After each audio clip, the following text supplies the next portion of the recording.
Most men are born into a lie so seductive. They spend their entire lives trying to prove it true. That love is sacred, that women are gentle, that if you give enough, care enough, prove yourself enough, she will stay. But reality is not kind to believers. You chase her affection like oxygen. You sacrifice your time, your dignity, your ambition, all to protect a dream that was never yours. And then one day she leaves.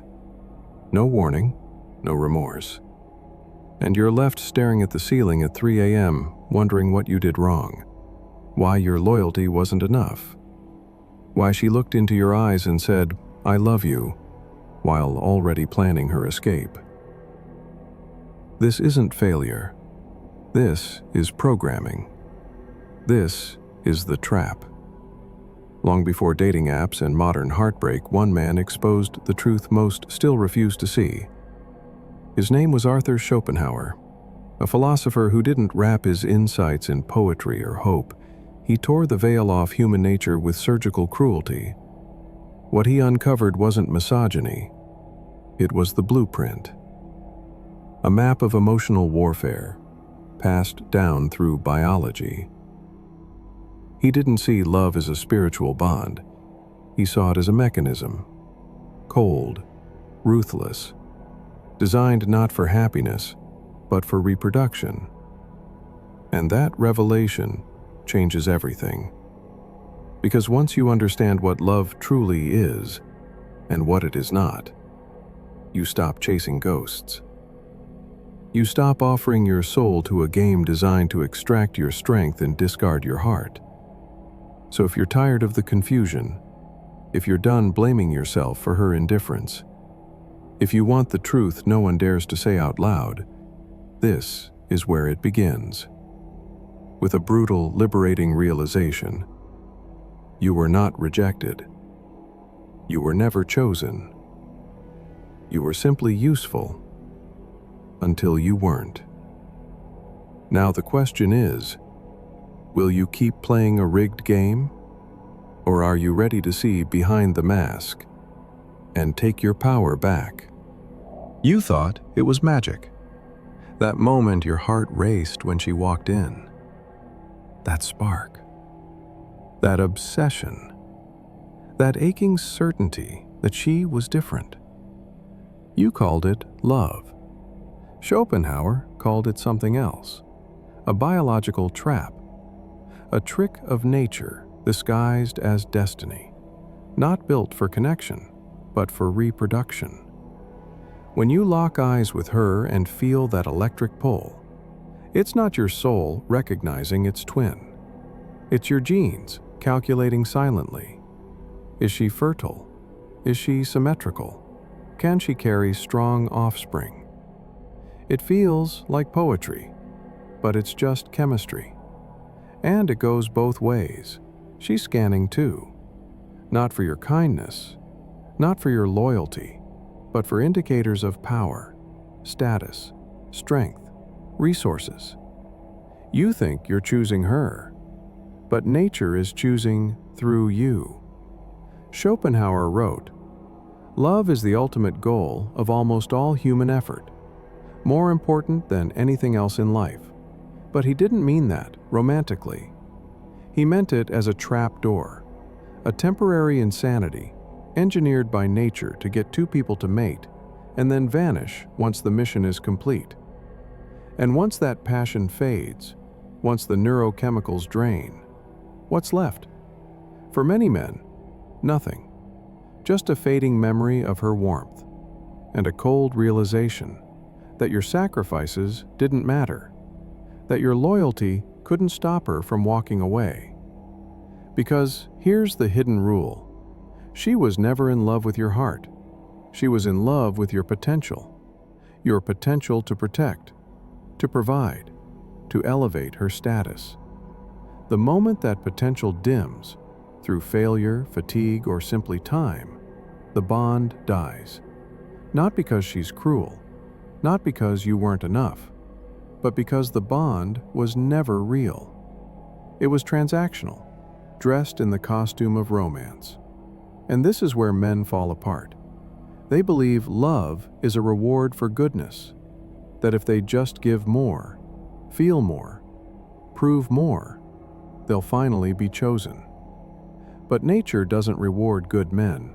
It rewards valuable men. And value, to her instincts, means power. So if you want love, stop chasing connection. Start cultivating value. Not to win her, but to stop needing her. He thought being kind would make her stay. He listened. He sacrificed. He made her the center of his world. And she left anyway. Not because he wasn't good, but because he was predictable, safe, available. In her eyes, he stopped being a challenge. He became an object. Schopenhauer saw this dynamic long before dating apps or red pill forums. He called it the tragedy of possession. The chase excites her. The conquest stimulates her biology. But once she has you, once you're hers, the magic dies. Because to the female instinct, the thrill isn't in keeping a man, it's in securing him. And once that mission is complete, her unconscious mind begins to scan again, searching for new signals, higher value, stronger genes. And this is where the nice guy self-destructs. He mistakes commitment for value.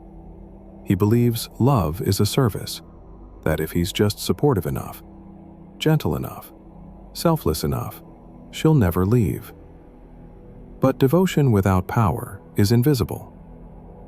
You see it in every man who bends over backward to please her, only to watch her grow colder with each act of generosity. The truth? Women don't fall for men who revolve around them. They fall for men who orbit their own mission. She's not drawn to your affection. She's drawn to your gravity, that quiet strength, that non-negotiable purpose, that inner frame she can't shake or bend. The good guy lacks this. He puts her first. He gives her control. He molds himself to her moods, and biology withdraws the reward. Because the female brain is ancient, it doesn't care about your intentions. It responds to dominance, to certainty, to detachment. Not abuse, but autonomy. That's why she tests you, why she pulls away just to see if you'll chase, why she flirts with others to gauge your reaction, why she criticizes you softly, watching if you defend or collapse. These aren't conscious games. They're survival instincts. And the men who fail these tests, they don't just lose the girl. They lose themselves. So if you've been the nice guy, if you've watched love evaporate after you gave her everything, you weren't crazy. You were just playing by the wrong rules. Men dream of fairness. Women operate in strategy. And while modern culture preaches equality, biology still governs attraction. Schopenhauer saw it long before Tinder, Hinge, and the age of swipe-based desire. He warned, women are rarely guided by reason. They are ruled by instinct and emotion. This isn't an insult, it's an insight. And if you ignore it, you lose.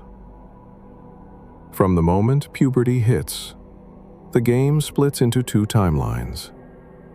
Her value is front-loaded. Youth, beauty, fertility. She enters the sexual marketplace as a queen. Your value is delayed. You must build it through status, strength, intelligence, and suffering. She is chosen by nature. You must earn your place through war. And here's the cruel paradox. The younger she is, the more powerful she becomes. The older you are, the more valuable you become. If you've done the work. But most men don't. They chase her too early, before they've built themselves. They try to negotiate from weakness, and she senses it instantly. That's why the average man drowns. Because while he's told to be emotionally available, she still seeks dominance. While he's praised for vulnerability, she instinctively desires control. And while he works himself to death for a mortgage, alimony waits around the corner. Modern systems reward her choices. Divorce courts redistribute his wealth. Dating apps inflate her options. Social media turns her validation into currency. And he, the loyal, hard-working man, is reduced to background noise. This isn't hatred. This is design. Because biologically, she is the selector, and selection is ruthless. Her instincts don't care how much you love her. They care whether you can lead, whether you can win, whether other men fear you, and other women want you. The man who doesn't understand this becomes a volunteer in his own extinction. He sacrifices without leverage. He pleads without power. He offers his soul in a game that only respects his status. Schopenhauer didn't write these truths to mock men. He wrote them to awaken them. You are not broken. You are outplayed. But the board is visible now, and the rules, as brutal as they are, can be mastered. If you're willing to stop hoping for fairness and start playing to win. Men go to war with swords and logic. Women don't need to. Their battlefield is invisible. Their weapons leave no marks. Emotion, suggestion, psychological leverage. Schopenhauer understood what modern men still cannot articulate. While men fight with force, women bend reality. She doesn't command you. She influences you. Not with orders, but with tone. Not with force, but with silence. Not with strength, but with vulnerability. And it works. You cancel plans when she pouts. You justify her coldness. You rewrite your identity to match her shifting moods. You think you're in control. She knows you're orbiting. Schopenhauer called it the tyranny of the weak, the uncanny ability of the seemingly powerless to enslave the strong, not through violence, but through guilt. And here's the trap. You fall for it because you were trained to. From birth, you were told to protect her, provide for her, rescue her. But no one warned you. She would test you first. Tests you didn't even see. The compliance test. Will you bend your schedule to please her? The frame test. Will you fold when she becomes emotional? The investment test. Will you chase when she pulls away? Every test has one purpose, to determine if you're a man or a servant. And the moment you fail, she doesn't get angry. She loses respect, and respect never returns.